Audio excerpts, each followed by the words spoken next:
I think the biggest part of what creates the angst of, on so many levels, that teenagers experience is they feel disenfranchised. And they also don't necessarily feel included in the planet's future, and they're not sure we're going to have one. From my point of view, these tools we have in Access Consciousness, for example, or anything that we do to create change, the whole idea is living your life. The idea is not continuously thinking about this tool or continuously using this thing to make your life better without ever living your life. To have interpersonal communication that actually has value, one must know themselves. They must have some sense of what's actually true and valuable for them. All of this stuff that gets really heavy and twisted, just when it does that, just disengage with it for a bit. Get back to you for a moment.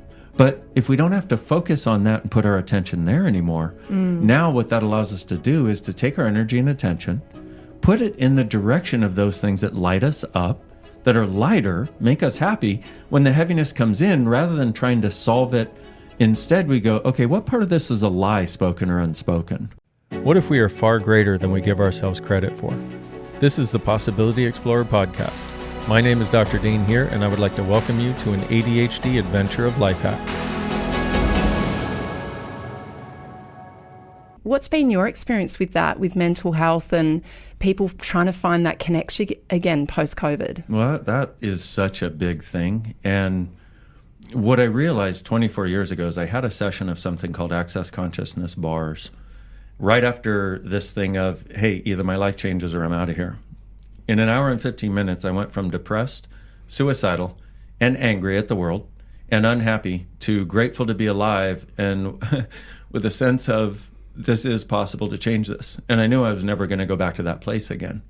And so that was a new beginning for me. But what I've seen is, what we require a few different ways of sort of changing the sense of, let's say, lack of space.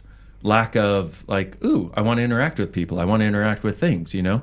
I actually like talking to people. I actually like, I like my house. I love the nature around here. I'm willing to receive from the ocean, which sounds kind of cheesy on the one hand, but it's anything but. It's like these little things in which we receive and how we interact are what create the quality of our lives. And what a lot of people have done is over the last few years, they sort of got into a survival mode. If I survive, then that's good enough for now. And they never got out of survival mode. And so part of the thing to recognize is what's true for each of us makes us lighter.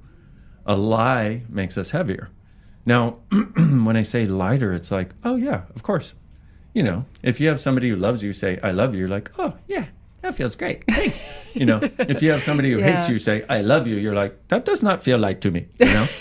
And so what we have is we have a bunch, for the last several years, we had a lot that wasn't necessarily true for us sort of be placed upon our shoulders or shoved down our throats, and we're supposed to deal with it in one way or another. But what we found is using some of these real simple access consciousness tools, and our definition of consciousness is where everything exists and nothing is judged. And so it's about getting out of judgment, but it's also about starting to follow that path with each choice that we make toward more and more and more sense of lightness, and more sense of, it's actually okay to be happy. It's actually okay to be fulfilled. And then the question, of course, is, well, how do you get there? I don't know if you're aware, but in Australia, we have a huge epidemic with teenagers at the moment. Okay, so teenage crime has gone absolutely through the roof. It is so bad. And I'm talking as young as like 10, 12-year-olds. It is mostly boys. But yeah, I mean, there's just so much petty crime going on in teenagers now. And I just think to myself, are we creating a society that's desensitizing, where we're not really conscious of what we're doing with all these screens and scrolling? And, if we're desensitizing ourselves and our future children, our future generation, how is that going to create positivity and movement and all these things that we need to be so conscious about? Well, that absolutely. And I think the biggest part of what creates the angst of, on so many levels, that teenagers experience is they feel disenfranchised, and they also don't necessarily feel included in the planet's future, and they're not sure we're going to have one. If you That look, is such a good point. yeah, We don't really sell the planet very well, do we? Well, let's say we just, we haven't done a good job as stewards of the planet, let alone stewards of our children and our future. And do you think with all the propagation of information and social and all that sort of the anti-social media things that occur many times is like, the kids don't have it easier. No. Which is why one of the things that I am so dynamically interested in bringing to people is knowing what's true for you. What's true for you makes you lighter. A lie makes you heavier. What's true for you makes you lighter. A lie makes you heavier. So all of this stuff that gets really heavy and twisted, just when it does that, just disengage with it for a bit. Get back to you for a moment. But then also, if we can acknowledge the disenfranchisement that a lot of our teenagers are experiencing, because, I mean, if we look at it, for a lot of us, it probably wasn't very comfortable going from teenagehood to young adulthood, graduating, all these things. It's like, oh, hey, by the way, go create your future. We haven't shown you anything to do, but go create your future and do better than we did, by the way, because we didn't do so well. So go be better than us. Have a nice life. Good luck. Like, yeah, exactly. Go for it. I packed you a lunch. I gave you no information. Just Totally. go. And why did we get no information? Because they didn't have the information either. Oh, and so yeah. Here you have, you have so many, and I could imagine that your kids actually have, they get the parental interaction that is such an amazing gift. But that right there, if we did nothing else other than actually interact with our kids. And how do we interact? Because a lot of adults are like, I don't know how to deal with children now. It's like, do you think your parents had any idea how to deal with you? No. As parents, that's something that we have a choice to change. And the easiest thing that we can do, and even though our kids are initially not going to be interested, the easiest thing we can do is to start asking them questions. And, because our kids will have a lot of upsets and they feel like they have to bury them because as parents, the idea is, and I say we as parents, even though I don't actually have children of my own, I'm in a very unique place where I have You are thousands. very new. I bet you have a niece or nephew, Oh, I've though. got several nieces and I nephews. could imagine, yeah. But I also, these tools of consciousness allow you to look, and sometimes it's easier if you're not in the situation because you can see both sides of the situation and give somebody the tools to be able to navigate it successfully. And also I have tens of thousands of children around the world. They just happen to be in adult bodies. But that was a weird comment. They're not my actual children, just to be clear. Okay. Just to clarify. Okay. That was a theoretical. That was a metaphor. As parents, as people who are interacting with kids, if we just show them they're valuable, ask them about their lives, ask them about the future, ask them about their fears, ask them about their concerns, ask them about their successes, ask them about what lights them up, what turns them on, and give them this tool. What's true for you makes you lighter. What's true for you will excite you. A lie will always contract you. Don't focus on the heavy stuff because the more you choose what makes you light, moment by moment, day by day, a few months from now, your life will be so much lighter than it was before. I love that you're touching on a lie is heavy. That's really interesting. I've never heard someone put it that way. And that one tool, a lie is heavy. That one tool can change our perspective on everything, because you see so many people trying to bring lightness to what's heavy as though that's our job, as though that's the way to navigate reality successfully. No, acknowledge it's a lie for you. It's not true for you. It may be true for the person next to you or the person saying it. Probably not, but it may be. But if we don't have to focus on that and put our attention there anymore, now what that allows us to do is to take our energy and attention, put it in the direction of those things that light us up, that are lighter, make us happy. When the heaviness comes in, rather than trying to solve it, instead we go, okay, what part of this is a lie, spoken or unspoken? And it's great because one of the other things that teenagers and all of us have to deal with is people telling lies about us and people judging us. Well, when somebody tells a lie about you, is it ever light? No, a lie is always heavy. A judgment, by the way, is always heavy also. We have far greater choices than judgment, always, if we will choose it. So it starts to give a person a perspective of, oh, if this is heavy, it's just not true. It's a lie. I don't have to put my energy and attention on that. Where can I put my energy and attention? And what can I choose that I never imagined? What else is possible here? What else is possible I've never considered? And how does it get any better than this? Whenever something good or bad happens. And so what we do, if we can start allowing ourselves to ask questions instead of come to conclusion, that reorients the whole game, because now we're in a space of looking for what else is possible rather than, oh, this is the only possibility and I hate it, but I don't know what to do about it. Because most people have no idea that they are allowed to, it's your life, fill it with what lights you up. Yeah. If we had a world of people doing that, just okay, right there, world changing. If we had a world of people doing that, including, world leaders, for example, maybe, just a thought, I don't know, just, hey, I'm a dreamer. Yeah. May say I'm a dreamer, but I'm not the only one. If we had a world of people doing that, how different would the world be? I know, amazing. And people only try to bring others down when they're not lifting themselves up. That's one of the other things that if we could change with, because also, in talking about the things teenagers are experiencing really dynamically right now, if we could acknowledge to them that they do know, and I love what you said, your gut never lies, follow it, and it's okay. And it's also okay. These are not really... Like, they're not kind of mind-blowing. Yeah. It's not like astrophysics here. You know what I'm saying? It's not rocket science. It's not, is it? But how did things get so... How did we get here? How did we get here? How did the noise get so loud and that we got so blindsided? When did we lose that connection? Well, there's a very long answer to that question than a shorter answer. But as we stop communicating with one another and stop talking to one another and stop valuing that idea of actual personal communication, when we didn't have to use the phone anymore, we could use text. When we could say, oh my God, I have 5,000 friends on my social. I have so many friends. And you're like, do you know anything about any of them? Yes, 3 of them. I know everything about 3 of them. But 2 of those I don't really like. So I have one friend that I like, and 4,999 other people that are my friends. So I have, and it's a real thing. It is a thing. And that became a substitute for valuing ourselves and valuing interpersonal communication. Because the thing is, to have interpersonal communication that actually has value, one must know themselves.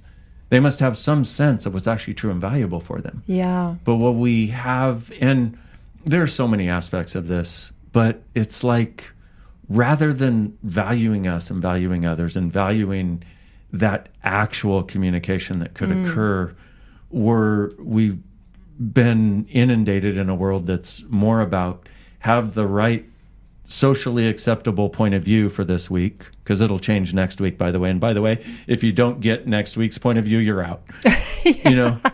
Rather than here I am. Yeah. What I'm following instead of the latest trend is what's actually making me lighter. And I am seeing the value of you.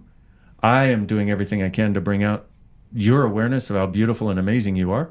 I'm grateful for your presence and bringing out my awareness of how beautiful and amazing I am, and that's more why I'm here. Now, what can we create together? It doesn't mean you can't interact on social, but from the space of being you, not from what's going to get me what's the flavor of the day that will get me the likes. One of the things I know is that we all have different possibilities available to us.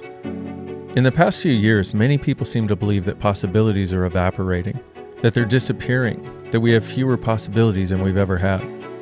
But what I found, from my weird perspective, is that possibilities are just getting started, and they're available for any of us who are willing to seek them out. We are far greater than we give ourselves credit for. It's just that nobody has ever actually seen us. Nobody's ever really looked into our eyes, seen the gift of that beautiful creature in there and said, I see you. I see the gift of you. And I know you may not get it right now. I know you may not believe it right now. But you, my beautiful friend, are a gift, and phenomenal possibilities await. Hence, the Possibility Explorer podcast. My name is Dr. Dain Heer, and I would like to welcome you to an ADHD adventure of life hacks.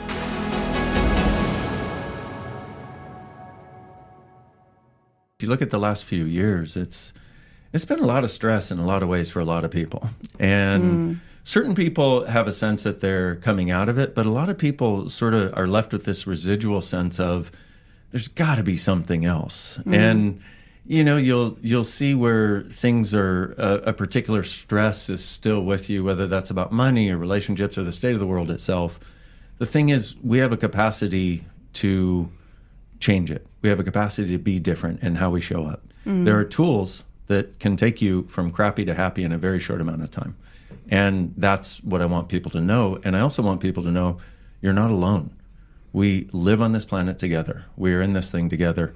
And we are the ones, because what the world is made of, if you look at if we want to say the world, reality, I don't know the exact word to use, but this thing we all seem to be living, it's made up of the sum total of all of us. And yet what we tend to do is we think, well, there are so many people and so many things that my impact really doesn't make a difference. And in actuality, it does. And our choice to choose more of what makes us happy, what makes us lighter, creates more of that for us, but also for everybody we interact with. And it's really beautiful. It's like, if you can imagine waking up happy and having that be something that you valued, and that it became more and more consistent to where you started actually liking your life, liking the person looking back at you in the mirror.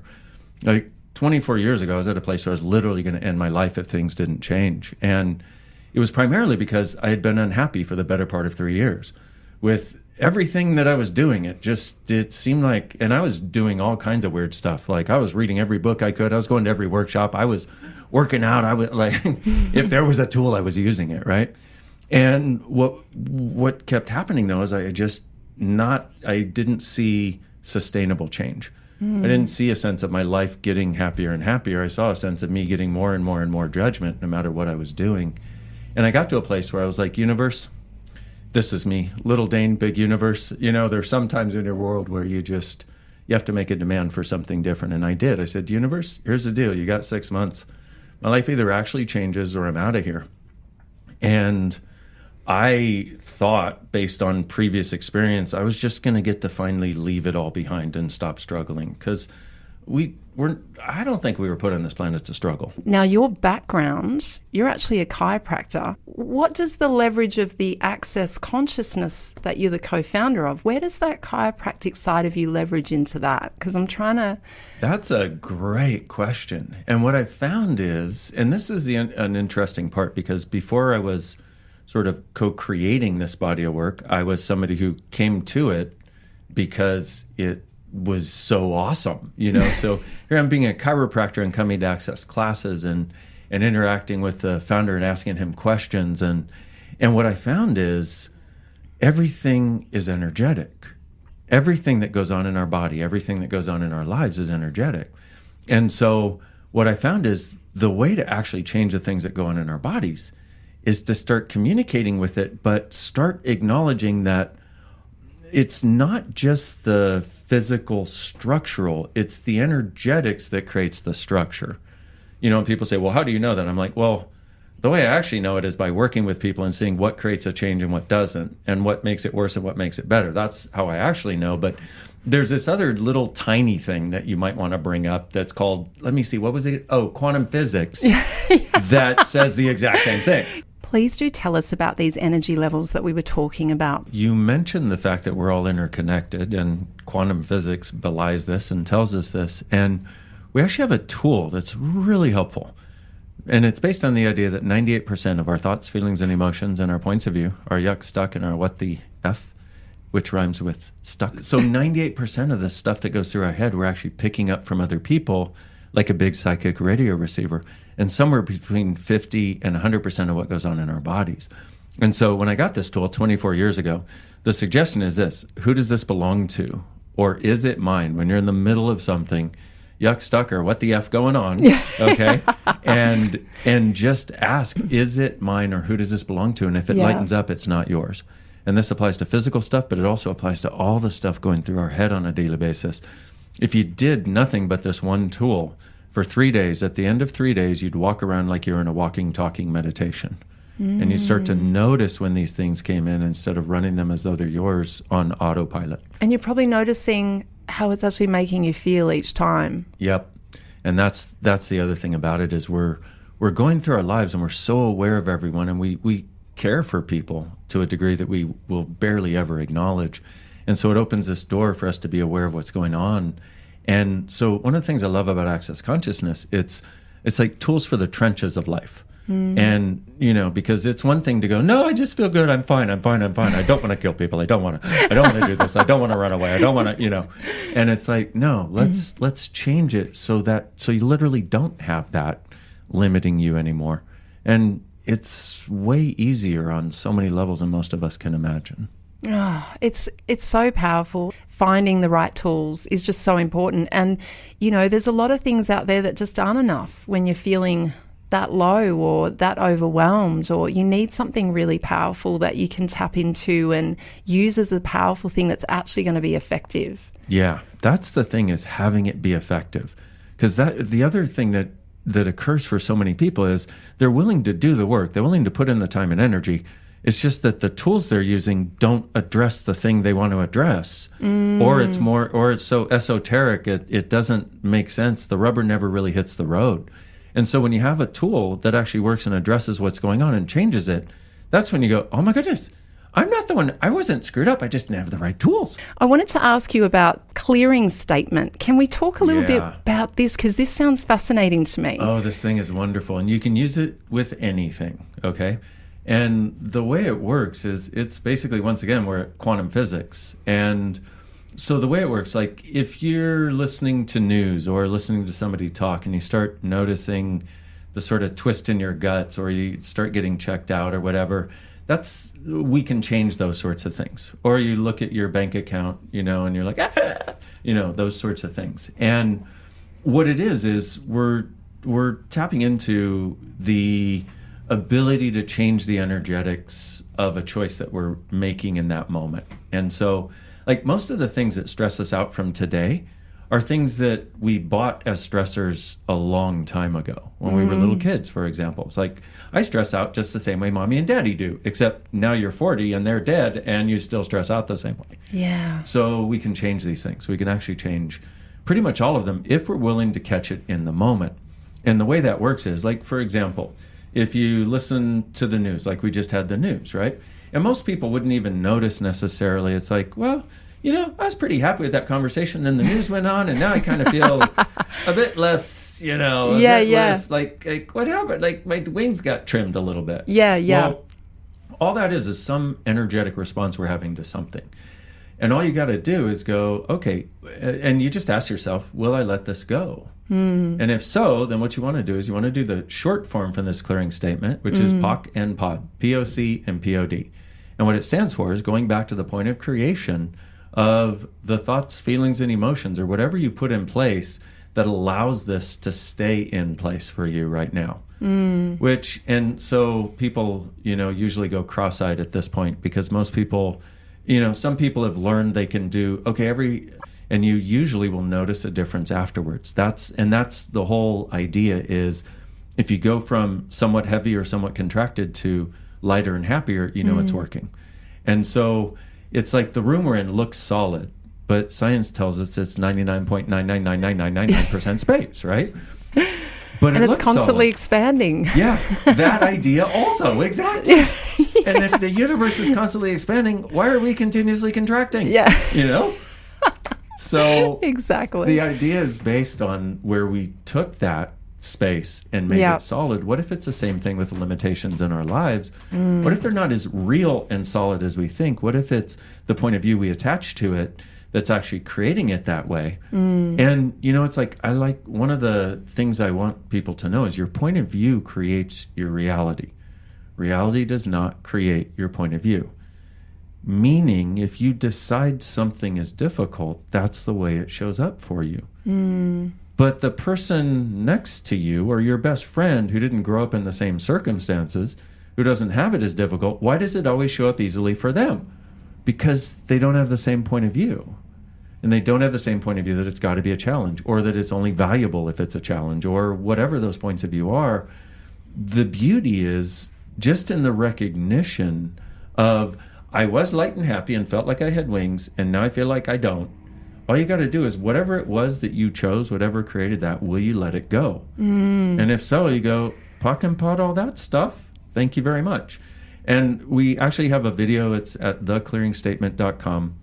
It's free. It's my friend Simone Millicis and I. She's an Aussie. She lives Oh, down in love Bridget. it. She's amazing. But there's like a 20-minute explanation of the long form for this clearing statement. But once again, it's free. Go there, check it out. Please use it. And it can be way faster than any of us thought. And that's the other message. If I'm here to bring a message, that would be one of the big ones, because who wants to spend the whole idea of, from my point of view, these tools we have in Access Consciousness, for example, or anything that we do to create change, the whole idea is living your life. The idea is not continuously thinking about this tool or continuously using this thing to make your life better without ever living your life. It's about living your life. That's why you're using this tool in the first place. So let's have it be easy. Let's have it be quick. Let's change, and then let's enjoy life and keep going, and then create more after that. This is Dr. Dain signing off from the back of a fire-breathing dragon, soaring into the unknown. Remember, you have to leap in order to know you have wings.